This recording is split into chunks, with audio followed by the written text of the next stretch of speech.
Fala colega, meu nome é João, sou médico radiologista e vou compartilhar com você hoje uma aula sobre como apresentar uma radiografia de tórax. Então fica comigo até o final que vai ser bem bacana hoje, tá bom? Então beleza, o ABCDE do raio-x de tórax é o esquema que a gente usa para poder apresentar ou analisar uma radiografia de tórax, tá bom? Mas vamos aqui com esse caso da vida real, para você já ir treinando o que vai ser o seu dia a dia, ou o que já é o seu dia a dia. Então, a dona Jucicleia tem 63 anos, é portadora de câncer de mama e chegou ao seu PA com um relato de dispneia súbita há 1 hora. Essa foi a radiografia do setor de emergência. Então, dona Jucicleia chegou para você e você pediu, ou alguém pediu, uma radiografia de tórax e foi isso aqui que apareceu. Agora eu te pergunto, você seria capaz de descrever essa radiografia? E eu não estou falando só de olhar para a radiografia e dizer o que tem, mas analisar realmente todos os aspectos dessa radiografia. Bom, fica comigo que esse é o objetivo dessa aula. Inicialmente, a gente não vai começar olhando exatamente a imagem, mas nós vamos começar como deve ser começado qualquer análise de exame de imagem. Qualquer exame deve ser começado com: que exame é esse? No caso, é uma radiografia de tórax em PA, então é uma radiografia de tórax na incidência póstero-anterior. E se você ainda não está familiarizado com as incidências do raio-x de tórax, é só consultar os nossos outros vídeos. Quem está fazendo esse exame, então, é a dona Jucicleia, que está fazendo esse raio-x, e essa etapa é muito importante para evitar erros, né, de troca de exame. Quando esse exame foi feito, então o exame desse caso foi feito no dia 5/5/2005, e qualidade, ou se você preferir, guardar como o exame foi feito. Então, o exame está rodado, o exame está inspirado, o exame está bem penetrado. Eu vou te mostrar rapidamente como analisar cada um desses quesitos. Então, vamos lá. Que, quem, quando e como ou qualidade. Esses são os 4 Qs da técnica, da qualidade, do que é importante você começar olhando toda vez que você pegar um raio-x. Então, antes de ir diretamente para a imagem, tem que estar automático na sua mente os 4 Qs do raio-x de tórax. Que, quem, quando e qualidade. Então vamos lá. Qualidade, rotação. Temos 2 raio-x aqui. Um está mal feito e o outro está com a técnica adequada. Então essas duas radiografias, uma está ruim e a outra está boa, está passível de ser analisada. Mas assim, você pode ficar na análise só subjetiva ou pode passar a ter um parâmetro mais objetivo para dizer quando o raio-x está mal rodado ou não. E nesse caso está bem óbvio, mas quando não está óbvio, quando a rotação é sutil, o que você vai usar para se basear? Você vai usar as escápulas e os processos espinhosos. Então, você olha a distância dos processos espinhosos para a borda das escápulas. Essa distância deve ser igual de ambos os lados. Se ela estiver diferente, significa que a radiografia está mal rodada. Então, dá uma olhada aqui. Aqui está simétrico, está praticamente igual a distância dessa, eu falei escápula, né? É clavícula, dessa clavícula para o processo espinhoso e dessa clavícula para o processo espinhoso. Esse raio-x está com a rotação adequada, ou seja, ele não está rodado. Já desse lado aqui, aquele raio-x, a gente percebe que o processo espinhoso da coluna, que segue a coluna, e você pode procurar pela coluna para achar o processo espinhoso, ele está aqui, enquanto as clavículas estão totalmente para o outro lado. Então, a distância entre uma clavícula e a outra, dessa clavícula esquerda, é muito menor do que dessa clavícula direita. A distância dessa clavícula está bem maior em relação a essa clavícula. Então, esse raio-x está rodado.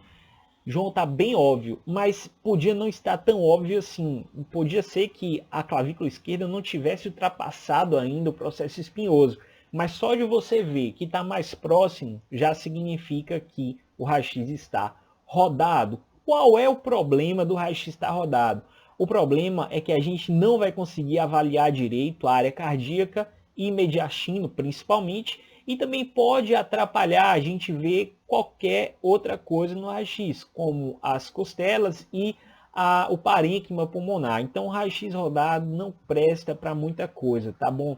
Ele só vai servir para análises mais grosseiras do parênquima e por aí vai. Inspiração. Como é que eu sei se o raio-x está com a inspiração adequada? Existem algumas formas de você analisar isso e você, quando já está mais adaptado, pode ficar só no olhômetro. Mas para quem está começando, eu recomendo que conte as costelas. E como é que a gente vai fazer isso? A gente pode contar as costelas anteriores ou pode contar as costelas posteriores, os arcos posteriores das costelas. A primeira dica para diferenciar arco anterior de arco posterior é ver que os arcos posteriores tendem a ser mais retificados, eles tendem a ser mais retinhos e a gente tende a ver o ponto que ele chega aqui na parte mais medial, tá bom? O arco posterior, a gente consegue ver essa porção aqui. Os arcos anteriores, geralmente a gente não consegue ver ele chegando até aqui, até a parte mais medial da imagem, porque a partir mais ou menos desse ponto, a gente vai ter cartilagem, porque lembra que a costela anterior, ela se junta ao externo através de uma articulação costocondral. Então, na verdade, é cartilagem que vai se juntar ao externo, e a cartilagem não atenua muito o feixe do raio-x, ou seja, ela não aparece muito no raio-x. Na verdade, ela só vai aparecer se estiver calcificada.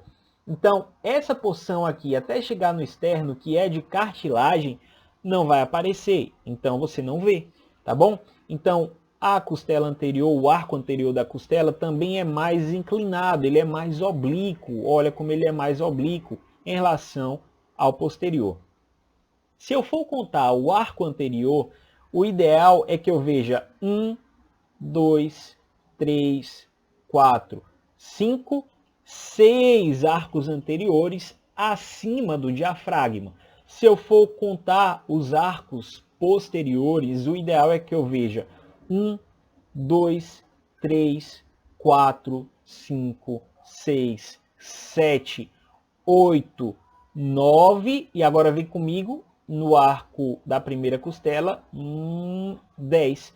O 10º arco fica lá em cima e ele pode se misturar com os outros arcos das primeiras costelas. Por isso eu recomendo que, se você está começando, conta a costela anterior, porque é mais simples. Se você já está pegando mais experiência, é melhor contar, já fica mais fácil contar os arcos posteriores.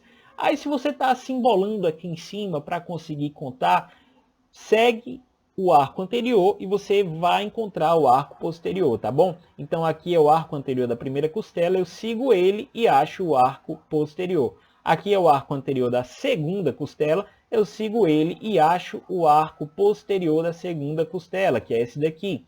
Terceira costela, eu sigo ele e acho a terceira costela, tá bom? Então, pode trazer um pouco de... ser um pouco desafiador no início, mas se você insistir, você vai ver que não tem segredo. Vamos marcar agora para ver se fica mais simples? Então tá aqui. Arcos anteriores, para quem está começando, tem que estar acima do diafragma e o ideal é que você veja 6.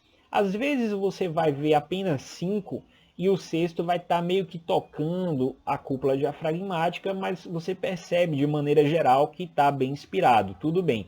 O que você não pode é ver que o sexto está totalmente abaixo ou invisível, porque o paciente está pouco inspirado e acontece algo mais ou menos como nesse raio-x aqui. Ou seja, você vê 1, 2, 3, 4 arcos anteriores e o quinto arco você praticamente não vê mais, o sexto nem se fala. Então essa radiografia aqui está pouco inspirada, está mal inspirada. O que não serve para mim? Não serve para avaliar área cardíaca, porque o coração vai parecer maior do que ele realmente é, E não serve para mim avaliar mediastino, área mediastinal. Não serve também para ver vasos mediastinais, porque tudo vai parecer mais grosseiro e maior do que realmente é. O paciente que não inspira direito atrapalha a gente a ver essas coisas. Então não dá para confiar. Não dá para dizer que eu tenho opacidade aqui. Não dá. Isso pode ser só efeito, artefato de uma inspiração inadequada. Então, o raio-x está assim, você está pensando em pneumonia ou alguma coisa que tenha a ver com essas regiões, é melhor pedir para que seja repetido antes que você fale que tem alguma coisa que na verdade não existe, tá bom? Beleza, penetração. Como é que eu avalio se o raio-x está bem penetrado ou mal penetrado? Dá uma olhadinha aqui nessas duas radiografias. Aqui eu tenho uma radiografia mal penetrada e aqui eu tenho uma radiografia muito penetrada. A gente fala aqui que o paciente foi queimado, torraram o paciente de tanta radiação. Como é que eu sei se está bem penetrado ou mal penetrado além do olhômetro? Porque o olhômetro vem com o tempo. No início a gente vai olhar os processos espinhosos e o arco aórtico. Como assim? É para você ver bem a coluna e os processos espinhosos, as vértebras da coluna, é para você ver eles relativamente bem até o nível do arco aórtico, até mais ou menos aqui. Se você está vendo processo espinhoso e vértebra abaixo desse nível, como nesse caso aqui, você vê a coluna praticamente inteira, ou se você não está vendo acima desse nível, como nesse caso aqui, que você não vê praticamente nada de coluna, significa que a radiografia está mal penetrada, está com a técnica ruim, ou não foi dado dose suficiente de radiação, ou foi dado dose demais, você fritou o paciente. Então, beleza. Eu sei que muita gente pode gostar de fritar, né? Tá com um dia ruim, tá de mau humor e vai lá e desconta no paciente, mas não faça isso. Não aceite que seja feito isso. Peça para repetir a radiografia. Por que você vai pedir? Porque nessa radiografia você pode deixar passar infiltrados intersticiais mais discretos. E nessa radiografia você também pode deixar de ver alguma opacidade mais discreta, porque quando o filme está penetrado demais, a radiação penetra demais, você perde opacidades mais sutis também, tá bom?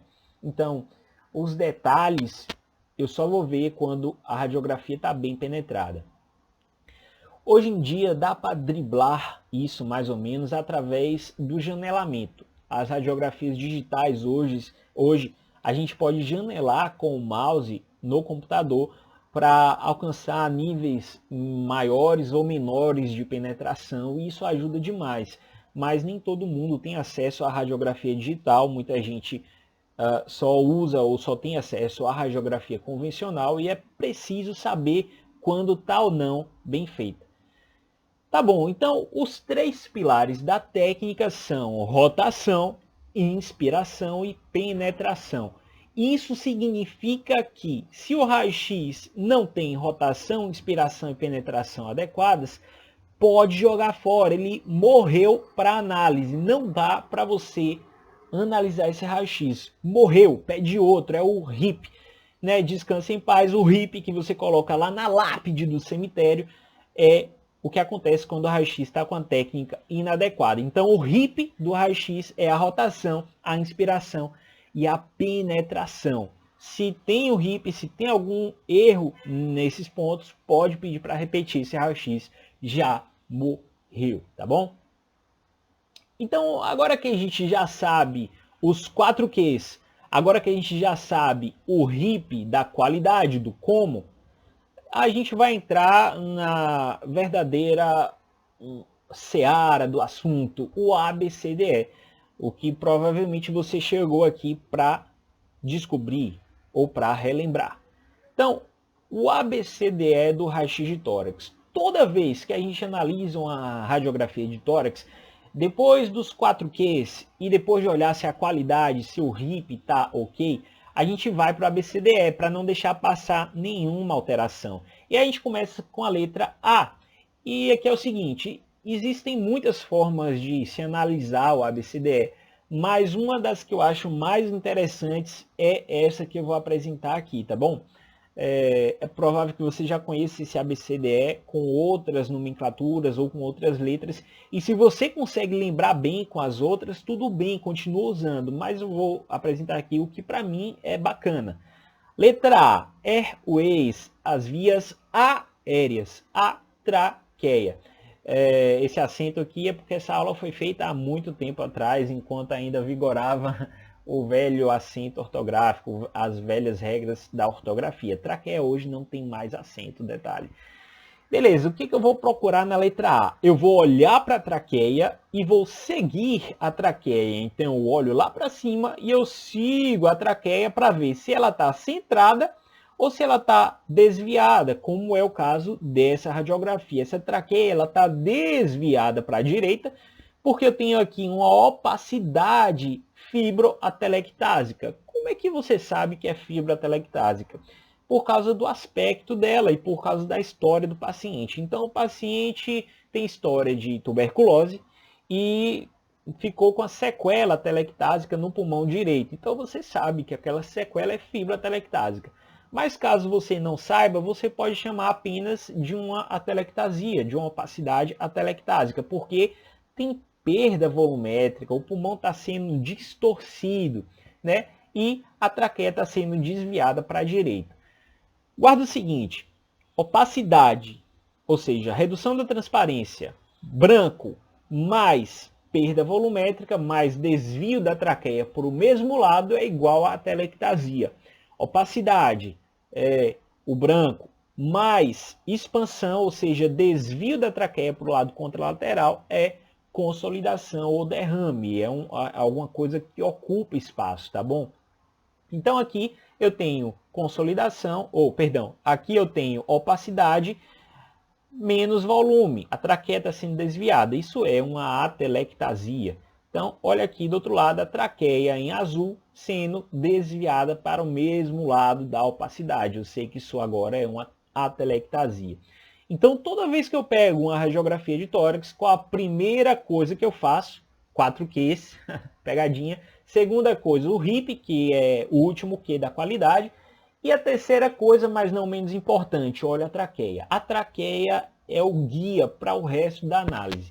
Então, se tiver centradinha, ok. Se tiver desviada, você já começa a análise sabendo que tem alguma coisa errada. Letra B de breathe, ou respiração, né, de pulmões. Você pode guardar essa letra B também como borda dos pulmões. Então, se você não quer gravar a versão americanizada, grava como borda dos pulmões. Letra B de borda dos pulmões. Então você vai olhar na letra B a borda dos pulmões, você vai seguir a borda dos pulmões e vai olhar a transparência pulmonar, procurando por simetria. Quando a gente está avaliando a radiografia de tórax, uma das coisas mais importantes é ver se os pulmões estão simétricos. Então dá uma olhada aqui. Mesmo que você ainda não tenha noção completa do que é isso aqui, o que você pode dizer é que está assimétrico em relação ao outro lado. O terço superior do pulmão esquerdo está com a transparência normal, enquanto o terço superior do pulmão direito está com a transparência reduzida, tem uma opacidade ali. E como é que eu sei se é uma consolidação, uma massa, pode ser também, ou se é uma atelectasia? É bem tranquilo. Veja que na atelectasia, como é esse caso, a margem da opacidade ela é traçável a lápis. Ou seja, o limite entre a opacidade e o pulmão normal é bem definido. E a outra coisa, mas talvez até mais importante, é que quando você tem uma atelectasia lobar, o limite da atelectasia vai ser a fissura. E a fissura vai estar distorcida, repuxada, vai fazer como se fosse uma concavidade. Então, olha aqui, esse limite aqui é a fissura horizontal. A fissura horizontal está sendo distorcida e formando meio que uma concavidade ou uma convexidade, depende do ponto de vista.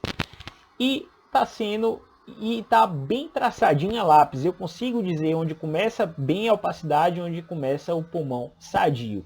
Então, Perda volumétrica, eu posso olhar tanto pelo desvio traqueal, quanto pelo desvio das fissuras, e eu posso dizer com segurança que isso aqui se trata de uma atelectasia do lobo superior direito. Por que lobo superior e não lobo médio? Porque o lobo médio tem contato com o coração, e se fosse do lobo médio, eu iria perder a definição aqui da margem cardíaca direita. Mas isso é assunto para uma outra aula.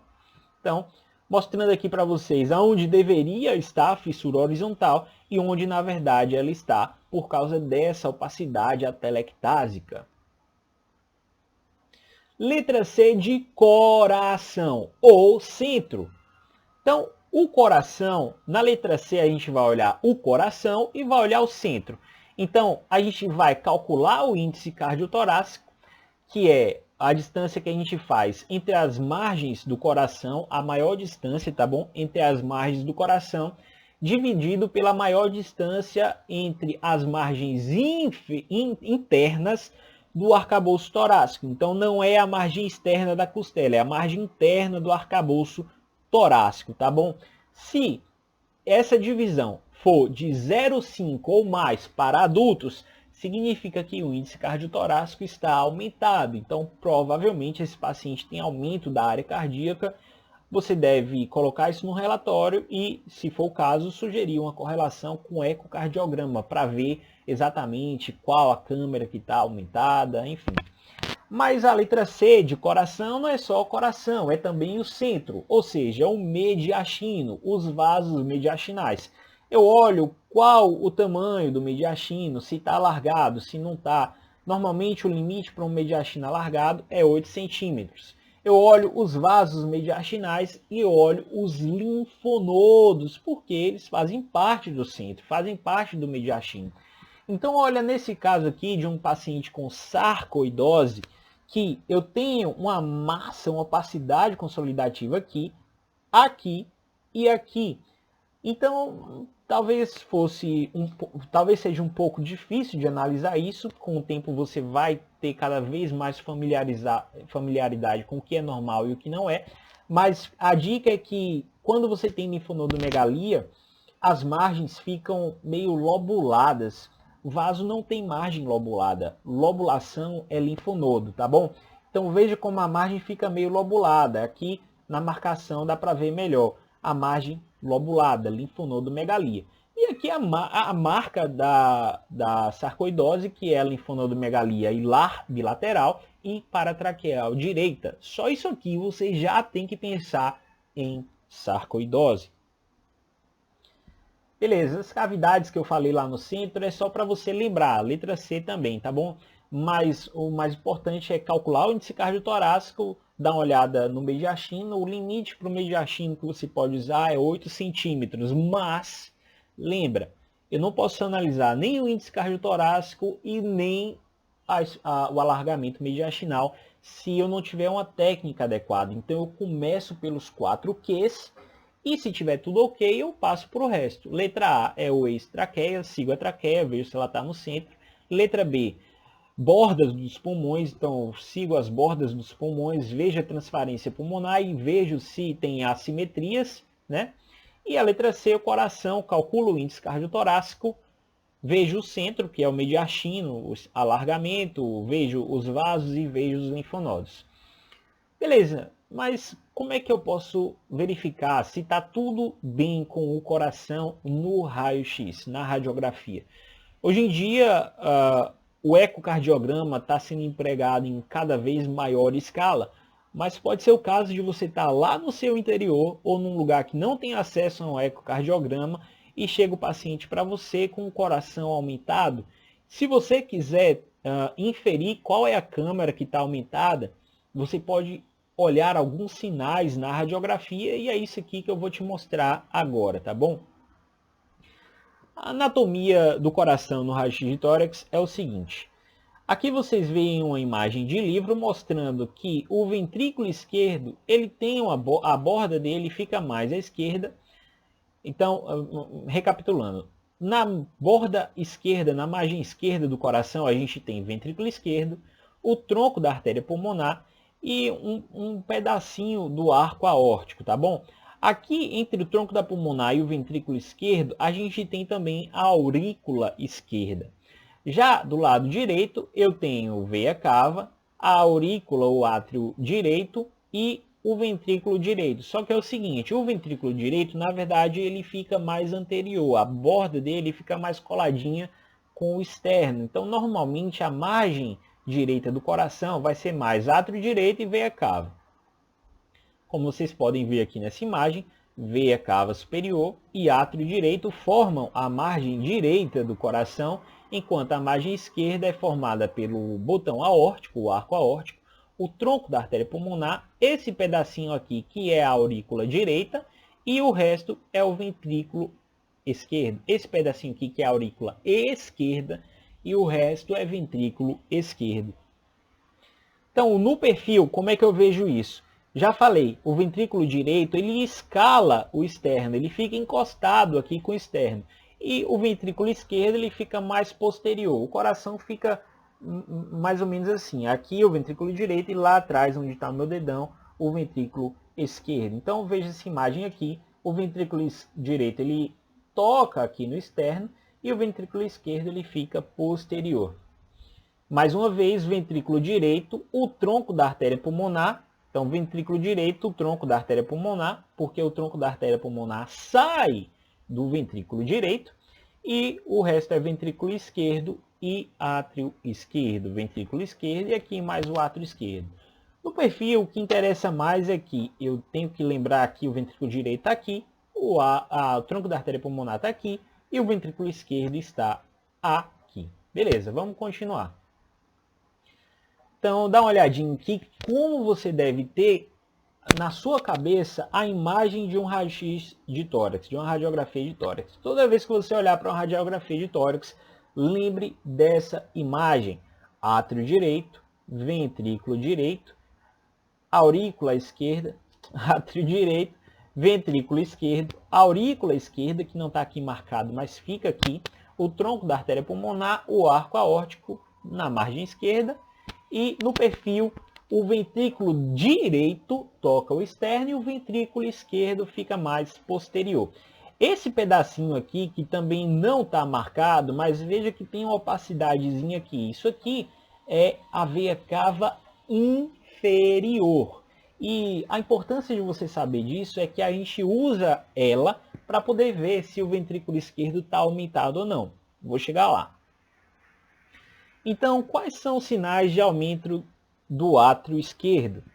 Eu vou ter uma distância entre o brônquio-fonte esquerdo e a margem do átrio esquerdo maior do que 7 centímetros.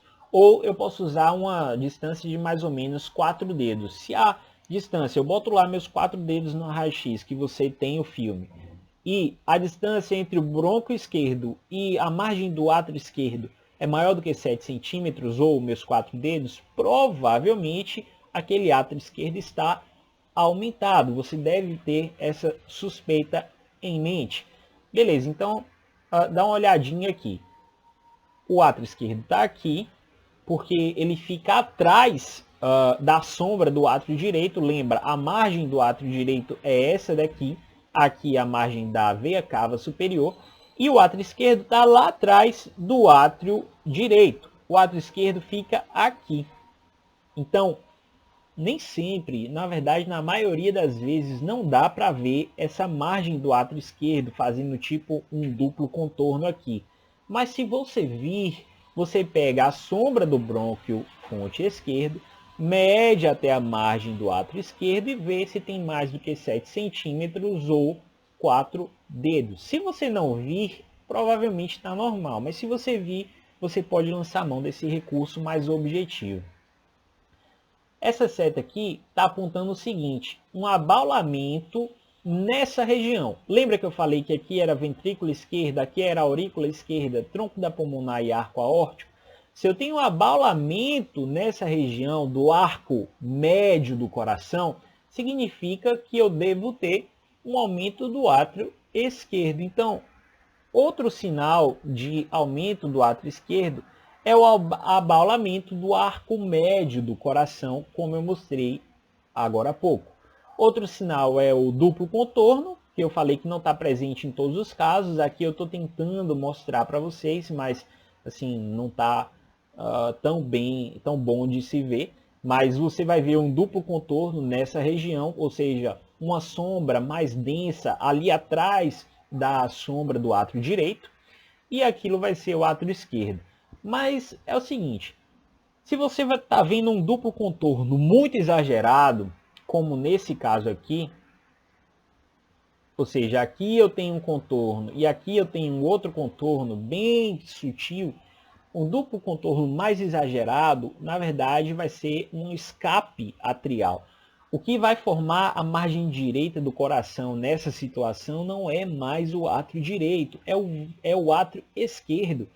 Isso significa que o átrio esquerdo cresceu tanto que ele ultrapassou a margem do átrio direito. Quem vai formar isso aqui agora é o átrio esquerdo, e o átrio direito agora está lá atrás da sombra do átrio esquerdo. Isso é em casos bem exagerados, um paciente com uma Chagas bem avançada, por exemplo, uma doença de Chagas bem avançada. Se você medir a distância aqui para cá, com certeza tem mais do que 4 dedos ou 7 centímetros. Esse arco médio nem está tão abaulado assim, mas você vê que ele está, no mínimo, retificado. A gente chama isso de escape atrial. Um último sinal que você pode analisar para saber se tem aumento do átrio esquerdo ou não é o famoso sinal da bailarina. Então, na verdade é o seguinte, a bailarina ela faz o quê? Ela dá um salto no ar e abre as pernas. Ela dá um salto no ar e abre as pernas. E a carina ou os brônquios fonte, quando tem um aumento do átrio esquerdo muito intenso, porque o átrio esquerdo fica embaixo ali da carina, ele fica em contato com os brônquios fonte, quando ele cresce, ele afasta os brônquios fonte. Então, os brônquios fonte ficam como se fossem as pernas de uma bailarina saltando no ar, se afastando. O átrio esquerdo ele repousa nessa região, então quando ele cresce,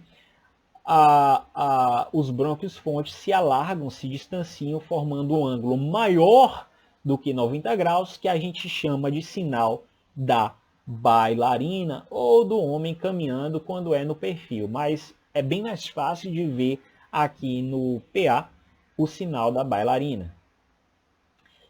Aumento do átrio esquerdo não é tão fácil de ver quanto é, entre aspas, fácil de ver o aumento do átrio esquerdo. O aumento do átrio direito tem sinais mais sutis.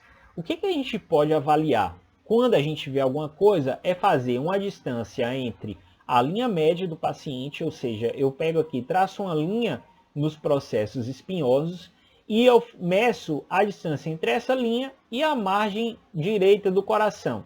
Se essa distância for maior do que 5,5 centímetros, eu vou supor que há um aumento do átrio direito. Então veja, eu não estou vendo aqui um duplo contorno muito exagerado para pensar em escape atrial, para pensar que isso seja átrio esquerdo. E também não tem abaulamento do arco médio. Então, eu vou inferir que isso é margem do átrio direito, e como essa distância está maior do que 5,5 centímetros, é um sinal de aumento do átrio direito. Geralmente, o aumento do átrio direito acompanha sinais de aumento do ventrículo direito. E quais são esses sinais? Quando você tem um aumento do ventrículo direito, a margem do coração fica parecendo uma bota. Eu vou te explicar já, logo após explicar aqui aumento do ventrículo esquerdo. O aumento do ventrículo esquerdo ele também pode ter suas limitações de análise, porque ele não tem parâmetros assim, muito objetivos no PA. O que eu vejo é uma margem esquerda mais alongada, com a ponta do coração como se estivesse apontando para baixo. Então, como nessa radiografia aqui, parece que o ventrículo esquerdo ele está como se fosse se esparramando, apontando para baixo, tá bom? Outro sinal que eu posso analisar, e esse é mais objetivo, é o sinal de Hoffmann-Higler. E é aqui que a gente vai usar aquele conhecimento da veia cava inferior. Tá vendo essa opacidade, essa sombra um pouco mais densa nessa região? Ela é a veia cava inferior. Eu posso contar a partir dela 2 centímetros acima e medir esse ponto aqui até a margem mais posterior, que a gente já aprendeu na anatomia, que é o ventrículo esquerdo, e ver se tem mais do que 1,8 centímetro. Se tiver mais do que 1,8 centímetro, é um sinal de aumento do ventrículo esquerdo, bem mais objetivo do que você ficar olhando se a ponta do coração está apontando para baixo ou não, porque esse é um parâmetro muito subjetivo e se você se basear apenas nisso, você vai errar muito, tá bom? Então, beleza. O ventrículo direito, que eu fiquei devendo a explicação, também tem uma análise mais limitada na radiografia, mas talvez o aspecto de aumento do ventrículo direito seja muito mais difundido, que é aquele coração com aspecto em bota. É o contrário do ventrículo esquerdo. No ventrículo esquerdo, a ponta do coração aponta para baixo, é como se o coração estivesse esparramando, e aqui no ventrículo direito é como se o coração tivesse se empinando, a ponta do coração fica apontando para cima ou mais para frente do que o habitual. O coração ele fica com o formato de uma bota, lembra o formato de uma bota. Isso aqui acontece muito naquelas cardiopatias congênitas com aumento do ventrículo direito. Mas a aula de cardiopatias congênitas a gente deixa para um outro momento, tá bom? Então, a ponta do coração, a ponta do ventrículo está mais cranial do que o normal. Outra forma de você inferir que tem aumento do ventrículo esquerdo é se você tem um índice cardiotorácico aumentado, mas você não tem sinais de aumento do ventrículo esquerdo. Então, se eu não tenho sinal de aumento do ventrículo esquerdo, mas eu tenho índice cardiotorácico aumentado, eu suponho, isso é de se inferir, que tem aumento do ventrículo direito, que é a outra câmara cardíaca, tá bom? Que também pode ser responsável por aumento das dimensões cardíacas. Beleza, e talvez um dos sinais que ajude mais no perfil é ver que quando tem aumento do ventrículo direito, como o ventrículo direito ele toca, ele repousa ali na margem do externo, o ventrículo direito vai repousar em mais do que 1/3 do externo. Então, quando o ventrículo direito está aumentado, ele vai ficar coladinho, arrastadinho com o externo em boa parte do externo, mais do que 1/3. Eu recomendo que você tenha em mente esse 1/3, mas você vai ver que quando ele está realmente aumentado, é bem grosseiro, como é nesse perfil aqui. Bem grosseiro, ele toca praticamente todo o externo, tá bom? Diafragma é a letra D, então depois que eu já vi a traqueia, que eu já vi as bordas dos pulmões e a transparência, que eu já vi o coração e o centro, eu vou para o diafragma. No diafragma eu vou olhar as cúpulas diafragmáticas, obviamente, em busca de derrames e hérnias, derrames e hérnias. Então o que eu olho na letra B? O diafragma, derrames e vou em busca de hérnias. Então é o seguinte, olha essa radiografia e me diz, o que você acha que tem aqui? Quem viu um derrame acertou, massa, ótimo. Mas quem seguiu passo a passo e passou pela letra B, viu que a transparência pulmonar nessa região está assimétrica em relação a essa região.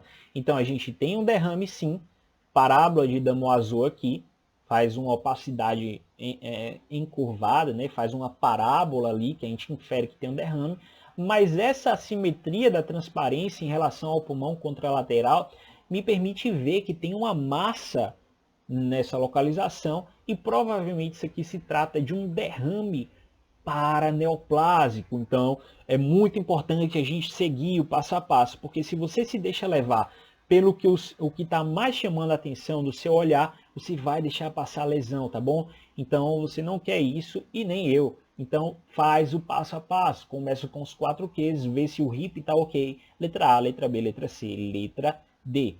E agora que a gente já analisou a letra D, falta falar da última letrinha, que é o E de esqueleto, mas também é o E de esquecidas, as áreas esquecidas. É muito importante a letra E, porque as áreas esquecidas é onde a gente vai ver um efizema subcutâneo, é onde a gente vai ver se tem um pneumo peritônio. Então, área esquecida é muito importante. O que é área esquecida? São os hipocôndrios, são os ombros, o pescoço e essa tela subcutânea aqui, tá bom? É o que não está do pulmão para dentro. O que não está do pulmão para dentro é o que a gente costuma não olhar, mas tem que olhar, e é por isso que ele está no pneumônico. Então, o que eu vou olhar na letra E? De esqueleto. Eu vou ver se tem fratura, eu vou ver se tem calo ósseo, eu vou ver se tem corpo estranho, e eu vou ver as zonas esquecidas. E por que eu botei ar fora do lugar? Porque ar em inglês é air.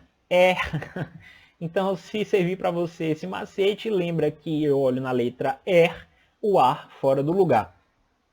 Então, bora lá. Fratura. Veja aqui, eu estou vendo uma costela, ela vem bonitinha e de repente ela tem uma interrupção da sua continuidade. Aqui a mesma coisa, mais grosseiro ainda. Isso são fraturas, essas são fraturas, tá bom? Então, tem dos dois lados, tem aqui também. E agora olhando aqui, então se eu estou na letra E, em que eu procuro o air fora do lugar, eu vou procurar pneumoperitônio, eu vou procurar pneumotórax. Aqui mesmo eu vejo que tem o pneumoperitônio abaixo da cúpula diafragmática direita e também abaixo da cúpula diafragmática esquerda, porque a bolha gástrica ela não tem um aspecto laminar, ela é uma bolha mesmo, tá bom? Agora, se você seguir o ABCDE, você já viu que tem uma opacidade consolidativa aqui, provavelmente uma massa. Beleza, então é isso aí. Agora, vamos voltar lá para o começo da aula e ver se você agora é capaz de descrever essa radiografia. Vamos lá. Primeiro, os 4 Qs. Então, que, quem, quando e como. Então, o que é isso aqui? É uma radiografia de tórax em PA da dona Jucicleia, quando no dia tal, já mudei até o dia, já teve uma distorção do espaço-tempo aqui, não é mais dia 5/5, é 23/3. E qualidade, o RIP, rotação, está com a rotação adequada. Inspiração também está bem inspirado, eu conto 6 arcos anteriores. E P de penetração também está ok, eu vejo os processos espinhosos bem até o nível do arco aórtico. Então, os 4 Qs, essa é uma radiografia de tórax em PA da dona Jucicleia, feita no dia 23 de março de 2016. O exame está bem penetrado, não está rodado e a inspiração está adequada.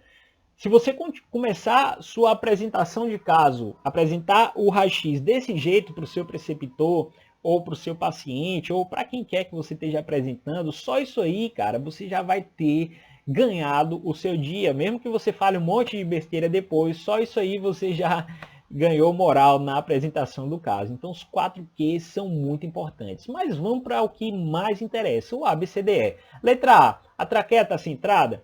Tá. Então a traqueia está centralizada. Letra B, bordas dos pulmões. As bordas dos pulmões estão ok, eu não estou vendo nada aqui distorcendo a transparência pulmonar, dando assimetria pulmonar, não estou vendo. Então, os campos pulmonares estão expandidos simetricamente. E claro, você pode escrever isso de qualquer outra forma. Você pode dizer que a transparência pulmonar está normal, que os pulmões estão simétricos. Isso fica a gosto do freguês.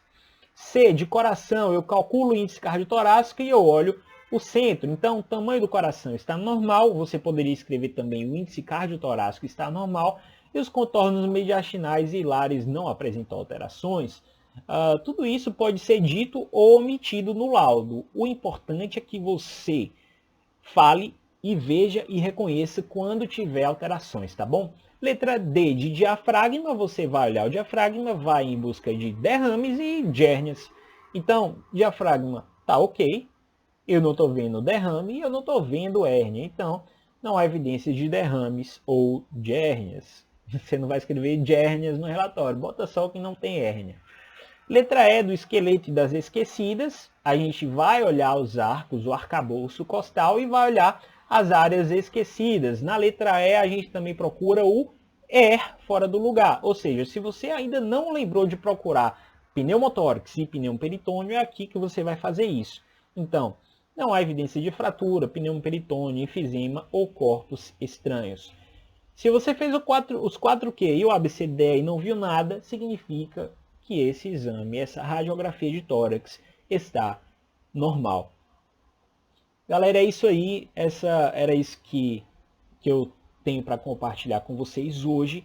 E se você gostou dessa aula, compartilha com seus colegas.